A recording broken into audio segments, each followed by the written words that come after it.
আসসালামু আলাইকুম। আপনারা সবাই কেমন আছেন? তো আজকের ভিডিওর টপিক হচ্ছে ডিম পাড়া কোয়েল পাখির যত্ন বা পরিচর্যা। তো আমার কোয়েল পাখিগুলো ডিম পাড়তাছে নিয়মিত, কিন্তু তাদের যত্ন ঠিকমতো করা হয় না। তো আজকে প্রায় ৫-৬ দিন পর বের করলাম বাইরে। কারণ হচ্ছে আমার যে মুরগিগুলো আছে, ওই মুরগিগুলো ওদেরকে ঠোকরায় দেখলে। তো এর মধ্যে আমি ছেড়ে দিয়েছিলাম কোয়েল পাখিগুলো, এবং মুরগিগুলো ওদের ঠোকর দিয়ে ঘর থেকে বের করে দিয়েছে। এবং আমার কোয়েল পাখি একটা হারিয়ে গেছিলো বলা চলে, শেষ পেয়েছি। এরপর থেকে আমি আর কোয়েল পাখিটাকে ওরকমভাবে ছাড়ি নাই, যার কারণে আমার কোয়েল পাখি দিন দিন একটু মনমরা হয়ে যাচ্ছে। অতটা ছিল না, মানে সুখী ছিল না, খুশি ছিল না। আর তাই আমি এতদিন বের করি নাই। আর এখন দেখি এই অবস্থা, তার জন্য আজকে আমি কোয়েল পাখিগুলোকে বের করেছি। আর ওরা হলো নিয়ম করে ডিম পাড়তাছে। তো ভাবলাম ওদের আবার ডিম পাড়ার সমস্যা হতে পারে, ওরা যদি ওদের মন খারাপ থাকলে খাবারও খেতে মন চায় না। আর তার জন্য ভাবলাম যে বের করি। তো আজকে আমি যেখানে মুরগি থাকে ওইখানে আর বের করি নাই। আর ওইখানে বের করলেও ওই যেই মুরগিগুলো আছে, ওই মুরগিগুলো হচ্ছে ওদেরকে ঠোকর দিবে, তার জন্য একদম বাইরে নিয়ে আসছি।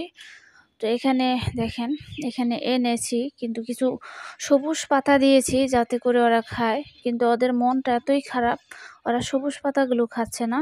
ওরা শুধু ওই যে বালু দেখতেছে, যে কিভাবে একটু বালুর কণা হাত দিয়ে বা পা দিয়ে স্পর্শ করতে পারে কিনা। খাঁচার মধ্যে আছে, তাও চেষ্টা করতেছে যে খাঁচার যে ফাঁকা আছে ওই জায়গা দিয়ে বালু ধরার বা মাটি ধরার, কিন্তু পারতাছে না। ওদের এইরকম দৃশ্য দেখে আমার খুব খারাপ লাগতেছে।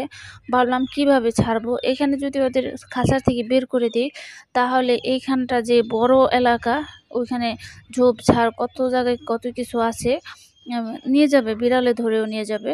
আর সর্বশেষ আমি এইখানে নিয়ে আসলাম। এখানে একটু বিল্ডিং এর নিচে আছে, এখানে বালু আছে অনেকগুলো। তো এই বালুর মধ্যে আমি খাঁচাটা এমনভাবে করলাম যাতে করে ভিতরে বালুগুলো প্রবেশ করে, এবং আমি হাত দিয়ে আরও কিছু বালু দিয়ে দিলাম। এতে দেখেন, যাতে করে কোয়েল পাখিগুলো খুব সুন্দরভাবে গোসল করতে পারে। তো আপনার ডিম পাড়া কোয়েল পাখিকে এভাবে নিয়ম করে একবার হলেও দিবেন বালু, যাতে করে ওরা সুন্দরভাবে গোসল করতে পারে এবং ওদের মনটা মানে খুশি থাকে।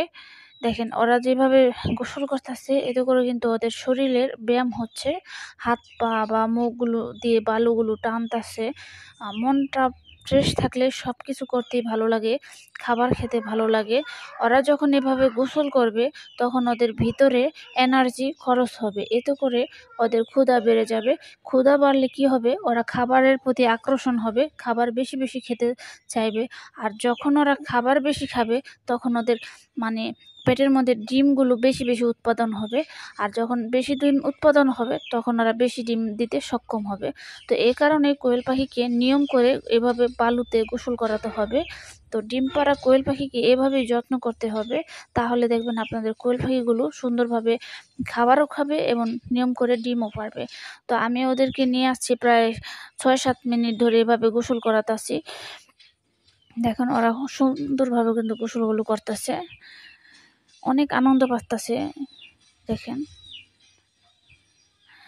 তো এই যে সবুজ পাতা দিয়েছি, কিন্তু সবুজ পাতাগুলো খাচ্ছে না, শুধু গোসল করতেছে। এখানে 2টা স্তরের বালু আছে। প্রথম স্তরের বালুটা একটু শুকনা বেশি, এবং দ্বিতীয় স্তরের বালুগুলো একটু ভিজা ভিজা। তো আমি দোনোটাই দিয়েছি, ওরা কিন্তু ভিজা বালুটাই বেশি পছন্দ করতেছে। যেহেতু এখন প্রায় 12টার মতো বেজে গেছে, তো আকাশে অনেক রোদ দেখা যাচ্ছে, তো তার জন্য অনেকটা গরম আছে। তো তার জন্য কিন্তু ওই যে ভিজা বালুটা পছন্দ করছে। আর এই বালু দিয়ে কিন্তু ওরা প্রচুর গোসল করতেছে, গা দুলিয়ে দুলিয়ে, মুখ দিয়ে, শরীরের ভিতরে, লোমের ভিতরে বালুগুলো যাতে ভালোভাবে প্রবেশ করে, এইভাবে ওরা পা হাত পা ছড়িয়ে দিয়েছে, এবং বালুর মধ্যে অনেক সুন্দর করে গোসল করতেছে।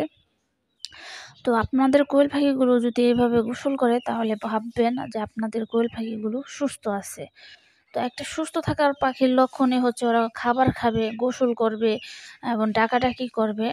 আর যদি দেখেন অসুস্থ পাখি, তাহলে খাবার তো খাবেই না, গোসলও করবে না, এমনকি ডাকাডাকিও বেশি করবে, চ্যাঁ চ্যাঁ করতেও পারে বা নাও করতে পারে। মুরগির ক্ষেত্রে এরকমটা হয়। তো দেখেন কি সুন্দর করে গোসল করছে, এই গোসল দেখে খুব ভালো লাগতেছে কিন্তু আমার, যে ওরা অনেক সুন্দর করে গোসল করতেছে। ওরা সুস্থ আছে। আমার কোয়েল পাখি কিন্তু কালকে 2টা ডিম দিয়েছে। মাঝে এই যে বললাম না যে একটা কোয়েল পাখি হারিয়ে গেছিলো, এরপরে আর ডিম দেয় নাই। তারপরে ওই যে ফার্স্ট 2টা ডিম দিয়েছে কালকে। আর এভাবে নিয়ম করে একটা করে ডিম দেয়। ডিমের সাইজগুলো ভালোই বড়ই আছে। আর আমি সেই খাবারটাই খাওয়াচ্ছি, যে ফিড খাওয়াচ্ছি, ফিড ব্রয়লার মুরগির যেই ফিডটা খাওয়াই ওই ফিডটাই খাওয়াচ্ছি। আর এই মুরগিটা দেখেন একদিন উপর দিয়ে দেয়াল টপকায় বাচ্চা নিয়ে এসে পড়েছিল, কিন্তু বাচ্চাগুলো আর যেতে পারে নাই। তার জন্য ভাবলাম মেন গেট দিয়ে ওদেরকে বের করে দিয়েছি ঘর থেকে। তো সন্ধ্যা হলে দেখি আবার ঘরে ফেরা যায় কিনা।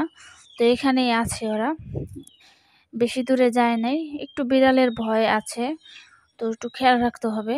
আর সন্ধ্যার সময় যদি ঘরে প্রবেশ করে তাহলে নিয়ম করে আবার ওদের এভাবে বাইরে ছাড়া হবে। আর ওই জায়গাটা তো সীমিত, ছোট জায়গা, যেখানে অল্প কিছুক্ষণ ওরা যদি খোঁজাখুঁজি করে তাহলে ওখানের পোকামাকড় শেষ হয়ে যায়।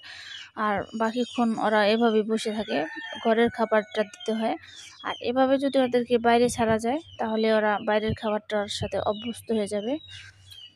দেখেন কোয়েল পাখি কিন্তু এখনও গোসল করতেছে। আমি যদি ওদেরকে রেখে দিই তাহলে মনে হয় 2-3 ঘন্টা টানা গোসল করতে পারবে।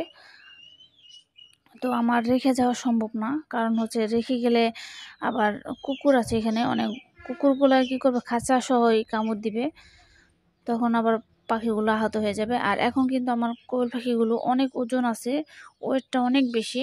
তো আমার কাছে ওয়েট মাপার মেশিন নাই, তাহলে দেখাতাম যে কত গ্রাম হয়েছে। কিন্তু আমি হাত দিয়ে যেহেতু ধরি কোয়েল পাখিগুলো, তখন বুঝতে পারি। আর ওরা এখন ডিম পাড়তেছে, তো তার জন্য এতটা ওজন এসেছে। তো ডিম পাড়া কোয়েল পাখিকে আপনারা এইভাবে যত্ন করবেন। ওদেরকে নিয়ম করে একবার হলো সকালে অথবা বিকালে বাইরে আনবেন, বালু দিবেন, ঘাস পাতা খাওয়াবেন, তারপরে ওই যে ফিড খাবার খাওয়াবেন। পারলে ঝিনুক বা শামুকের ছোট ছোট ওগুলো দিতে পারেন, বা ডিম ভাঙার খোসাটা ওইটা গুঁড়ো করে দিতে পারেন। ওগুলো কিন্তু কোয়েল পাখি অনেক পছন্দ করে খেতে। আমার কাছে ডিম ভাঙাটা রাখি না, রাখলে হয়তো ওদেরকে দিতাম। এভাবে বাইরে ছাড়ি, ওই থেকে ওরা একটু খায় ইট মিট এগুলো। এখন ওরা বালুতে এখন ইটের গুঁড়া নাই, শুধু বালু আছে, আর এগুলো দিয়ে শুধু ওরা গোসল করতেছে। তো আমি আরও কিছুক্ষণ রাখবো, তারপরে দেখি ওরা ক্লান্ত হয়ে যায় কিনা। ক্লান্ত হলে কিভাবে বুঝবেন যে আপনার কোয়েল পাখিগুলো ক্লান্ত হয়ে গেছে, মানে তখন ওরা বসে থাকবে, বা এই যে উপর দিকে লাফালাফি করবে, মানে তখন আর গোসল করতে চাইবে না। তখনই বুঝে নেবেন যে আপনার কোয়েল পাখি এখন আর গোসল করতে চাচ্ছে না। তো এখন তারপর আপনারা ঘরের মধ্যে নিয়ে আসবেন। আর যদি দেখেন সারাক্ষণ এভাবে গোসল করতেছে তাহলে রাখবেন, কারণ ওরা গোসল করতে ভালোবাসতেছে, মানে পছন্দ করতেছে। তো আমার কোয়েল পাখি কিন্তু গোসল করতে পছন্দ করতেছে, কিন্তু আমি আরও কিছুক্ষণ রেখে তারপর নিয়ে যাব। এখানে বেশিক্ষণ বসে থাকা যাবে না। দেখেন সব কয়টি কোয়েল পাখি কিন্তু একসাথে, 3টা কোয়েল পাখি একসাথে গোসল করতেছে। তো আপনারা যদি কোয়েল পাখির থেকে ভালোভাবে বা নিয়ম করে ডিম পেতে চান তাহলে এভাবে ওদেরকে গোসল করাবেন, এবং সুষম খাদ্য দিবেন, ভালো ভালো খাবারগুলো দিবেন। পানিটা পরিষ্কার রাখবেন, পানির পাত্র, খাবারের পাত্র, তাহলেই হবে। একটা কোয়েল পাখির বেশি কিছু যত্নের প্রয়োজন হয় না।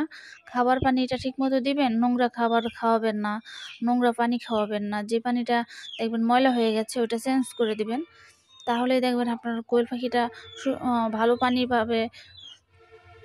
নিরাপদ পানি খেলে ওদের শরীর মন দুটোটাই ভালো থাকে। তো এখন আমি ওদেরকে নিয়ে যাব, আর বেশিক্ষণ রাখবো না, ওরা তো শুধু গোসল করতেই আছে। তো এখন আমি খাঁচাটা করে নিয়ে যাব। তো আজকের ভিডিও ছিল এই পর্যন্তই। আপনারা সবাই ভালো থাকেন, সুস্থ থাকেন। আসসালামু আলাইকুম।